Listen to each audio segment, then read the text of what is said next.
दशक चौथा समास सहावा वंदन भक्ती निरूपण. श्री गुरुभ्यो नमः. मागील समासात पाचव्या भक्तीचे लक्षण सांगितले ना.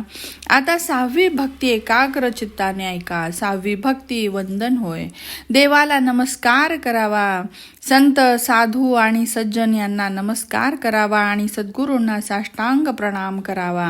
साष्टांग नमस्कार करून घेण्यास अनेक देवांची प्रतिमा आणि सद्गुरू अधिकारी असून उरलेल्यांना त्यांच्या योग्यतेनुसार नमस्कार करावा. या विशाल भूतलावर अनेक विष्णुमूर्ती आहेत, त्या सर्वांना प्रेमाने साष्टांग नमस्कार करावा. एके ठिकाणी असे सांगितले आहे की मुख्यत्वे करून शिव, विष्णू, सूर्य यांच्या दर्शनाने पाप नाश पावतात. त्याचप्रमाणे नित्य नियमाने मारुतीला नमस्कार करावा. सन्मती श्लोक. शंकर हा शेषशायी च मार्तंडो मारुतीस्तथा एतेषां दर्शनं पुण्यं नित्यनेमे विशेषतः. तद्वत भक्तजन, ज्ञानी पुरुष, वैराग्य संपन्न, महात्मे, तपस्वी इत्यादी योग्य व्यक्ती भेटल्या तर त्यांना लगबगीने नमस्कार करावा. त्याचप्रमाणे वेदज्ञ, शास्त्रज्ञ, सर्वज्ञ, पंडित, पुराणिक, विद्वान, याज्ञिक, वैदिक इत्यादी पवित्र लोकांना नमस्कार करावा. ज्यांच्यात विशेष गुण दिसून येतात ते सद्गुरूंचे वासस्थान असल्याने त्या व्यक्तीला अत्यंत प्रेमाने नमस्कार करायला हवा आणि आधी सांगितल्याप्रमाणे देवांनाही नमस्कार करावा. गणपती, सरस्वती, अनेक देवदेवी, हरिहरांची असंख्य रूप आणि आणखी नावं न सांगता येतील असे असंख्य देवदेवता आहेत, त्या सर्वांना नमस्कार करावा. कोणत्याही देवाला नमस्कार केला तरी तो एका भगवंतालाच पोचतो असे सांगणारे एक आधार वाक्य ऐका. श्लोक.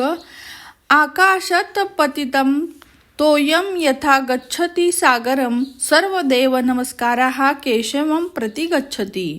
आकाशातून पडलेले सर्व प्राणी समुद्रालाच जाऊन मिळावे, तद्वत सर्व देवांना केलेला नमस्कार भगवंतालाच पोचतो. म्हणून सर्व देवांना भक्तीने नमस्कार करावा. देवाचे अधिष्ठान पूज्य मानल्याने भगवंत संतुष्ट होतो. सारांश. देवांचे अधिष्ठान असणारी सर्व क्षेत्रे आणि सद्गुरूंची महत्वाची स्थाने या दोन्ही ठिकाणी नमस्कार करावा. नमस्कार केल्याने लीनता प्राप्त होते, संशय नाहीसे होतात आणि सज्जनांची मैत्री प्राप्त होते.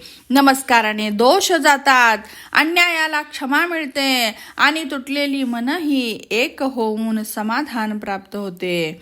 मस्तक वाकवण्या इतका मोठा दंड नाही असे सर्वजण म्हणतातच ना. म्हणून सदैव देवांना आणि भक्तांना नमन करावे. नमस्कार केल्याने प्रेमानुग्रह उचंबळून येतो, प्रसन्नता वाढते आणि सद्गुरू साधकांवर प्रसन्न होतात.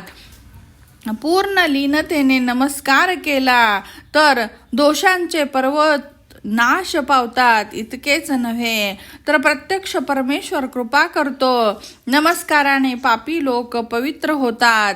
नमस्कार केल्याने संतास शरण जाण्याचा मार्ग मोकळा होतो आणि नमस्कारानेच जन्म मरण नाहीसे होते. घोर अन्याय करून आले असतानाही साष्टांग नमस्कार केला तर श्रेष्ठ पुरुषांना तो अन्याय क्षमा करावाच लागतो. म्हणून आचरणात आणण्यासाठी नमस्कारा इतके श्रेष्ठ इतके दुसरे काही नाही.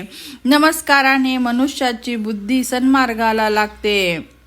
नमस्कारासाठी काहीही खर्चावे लागत नाही, श्रम घ्यावे लागत नाहीत अथवा दुसऱ्या साधन सामुग्रीची आवश्यकता नाही. नमस्कारा इतके सुलभ अन्य काहीच नाही.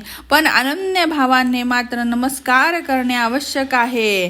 अशी वंदन भक्ती सोडून देऊन श्रमदायक अशा अन्य साधनांमध्ये का थकावे. साधकाने भक्तीने नमस्कार केला तर सद्गुरूला त्याची चिंता लागते आणि ते त्या शिष्याला सुलभ मार्गाने मूळ स्थानाला पोचवतात. म्हणून नमस्कार श्रेष्ठ आहे. त्याने मोठमोठे लोक प्रसन्न होतात.